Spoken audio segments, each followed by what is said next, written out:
देवभूमि उत्तराखंड में ऐसे कितने ही लोग हैं जो स्वच्छता और सेवा की इस साधना में लगे हुए हैं। रुद्रप्रयाग के रहने वाले श्रीमान मनोज बेंजवाल जी से भी आपको बहुत प्रेरणा मिलेगी। मनोज जी ने पिछले 25 वर्षों से पर्यावरण की देखरेख का बीड़ा उठा रखा है। वो स्वच्छता की मुहिम चलाने के साथ ही पवित्र स्थलों को प्लास्टिक मुक्त करने में भी जुटे रहते हैं। वहीं गुप्त काशी में रहने वाले सुरेंद्र बगवाड़ी जी ने भी स्वच्छता को अपना जीवन मंत्र बना लिया है। वो गुप्त काशी में नियमित रूप से सफाई कार्यक्रम चलाते हैं और मुझे पता चला है इस अभियान का नाम भी उन्होंने मन की बात रख लिया है। ऐसे ही देवर गांव की चंपा देवी जी पिछले 3 साल से अपने गांव की महिलाओं को कूड़ा प्रबंधन यानी वेस्ट मैनेजमेंट सिखा रही है। चंपा जी ने सैकड़ों पेड़ भी लगाए हैं और उन्होंने अपने परिश्रम से एक हरा भरा वन तैयार कर दिया है। साथियों, ऐसे ही लोगों के प्रयासों से देवभूमि और तीर्थों की वो दैवीय अनुभूति बनी हुई है जिसे अनुभव करने के लिए हम वहां जाते हैं। इस देवत्व और आध्यात्मिकता को बनाए रखने की जिम्मेदारी हमारी भी तो है। अभी हमारे देश में 4 धाम यात्रा के साथ साथ आने वाले समय में अमरनाथ यात्रा, पंढरपुर यात्रा और जगन्नाथ यात्रा जैसी कई यात्राएं होगी। सावन मास में तो शायद हर गांव में कोई न कोई मेला लगता है। साथियों, हम जहां कहीं भी जाए इन तीर्थ क्षेत्रों की गरिमा बनी रहे। सुचिता, साफ सफाई, एक पवित्र वातावरण, हमें इसे कभी नहीं भूलना है। उसे जरूर बनाए रखें और इसलिए जरूरी है कि हम स्वच्छता के संकल्प को याद रखें। कुछ दिन बाद ही 5 जून को विश्व पर्यावरण दिवस के रूप में मनाता है। पर्यावरण को लेकर हमें अपने आसपास की सकारात्मक अभियान चलाने चाहिए और ये निरंतर करने वाला काम है। आप इस बार सबको साथ जोड़कर स्वच्छता और वृक्षारोपण के लिए कुछ प्रयास जरूर करें। आप खुद भी पेड़ लगाइए और दूसरों को भी प्रेरित करिए। मेरे प्यारे देशवासियों, अगले महीने 21 जून को हम 8वां अंतर्राष्ट्रीय योग दिवस मनाने वाले हैं। इस बार योग दिवस की थीम है योगा फॉर ह्यूमैनिटी। मैं आप सभी से योग दिवस को बहुत ही उत्साह के साथ मनाने का आग्रह करूंगा। हाँ, कोरोना से जुड़ी जरूरी सावधानियां भी बरतें। वैसे अब तो पूरी दुनिया में कोरोना को लेकर हालत पहले से कुछ बेहतर लग रहे हैं। अधिक से अधिक वैक्सीनेशन कवरेज की वजह से अब लोग पहले से कहीं ज्यादा बाहर भी निकल रहे हैं। इसलिए पूरी दुनिया में योग दिवस को लेकर काफी तैयारियां भी देखने को मिल रही हैं।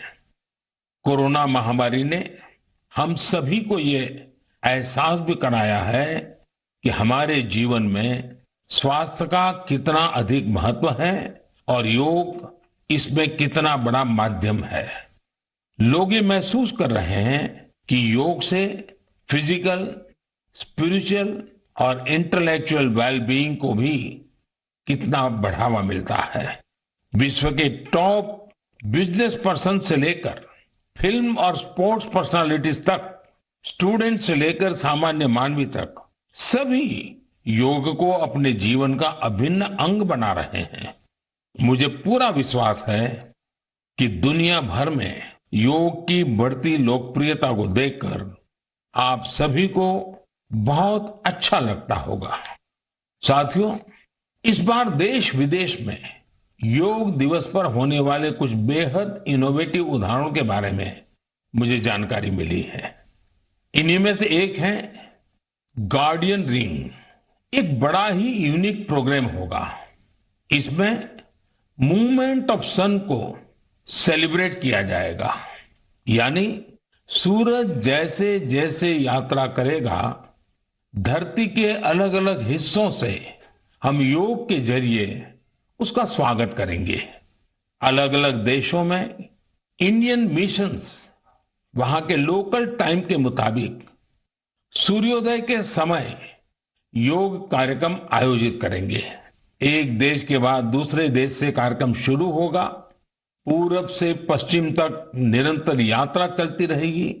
फिर ऐसे ही ये आगे बढ़ता रहेगा। इन कार्यक्रमों की स्ट्रीमिंग भी इसी तरह एक के बाद एक जुड़ती जाएगी। यानी ये एक तरह का रिले योगा स्ट्रीमिंग इवेंट होगा। आप भी इसे जरूर देखिएगा। साथियों, हमारे देश में इस बार अमृत महोत्सव को ध्यान में रखते हुए देश के 75 प्रमुख स्थानों पर भी अंतर्राष्ट्रीय योग दिवस का आयोजन होगा। इस अवसर पर कई संगठन और देशवासी ने अपने अपने स्तर पर अपने अपने क्षेत्र की खास जगहों पर कुछ न कुछ इनोवेटिव करने की तैयारी कर रहे हैं। मैं आपसे भी यह आग्रह करूंगा, इस बार योग दिवस मनाने के लिए आप अपने शहर, कस्बे या गांव की किसी ऐसी जगह चुने जो सबसे खास हो। ये जगह कोई प्राचीन मंदिर और पर्यटन केंद्र हो सकता है, या फिर किसी प्रसिद्ध नदी, झील या तालाब का किनारा भी हो सकता है। इससे योग के साथ साथ आपके क्षेत्र की पहचान भी बढ़ेगी और पर्यटन को भी बढ़ावा मिलेगा। इस समय योग दिवस को लेकर 100 डे काउंटडाउन भी जारी है।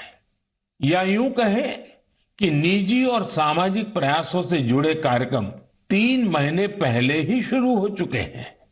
जैसा कि दिल्ली में 100वें दिन और 75वें दिन के काउंटडाउन प्रोग्राम्स हुए हैं, वहीं असम के शिवसागर में 50वें और हैदराबाद में 25वें काउंटडाउन इवेंट आयोजित किए गए। मैं चाहूंगा कि आप भी अपने यहां अभी से योग दिवस की तैयारियां शुरू कर दीजिए। ज्यादा से ज्यादा लोगों से मिलिए। हर किसी को योग दिवस के कार्यक्रम में जुड़ने के लिए आग्रह कीजिए, प्रेरित कीजिए। मुझे पूरा भरोसा है कि आप सभी योग दिवस में बढ़ चढ़कर हिस्सा लेंगे, साथ ही योग को अपने दैनिक जीवन में भी अपनाएंगे।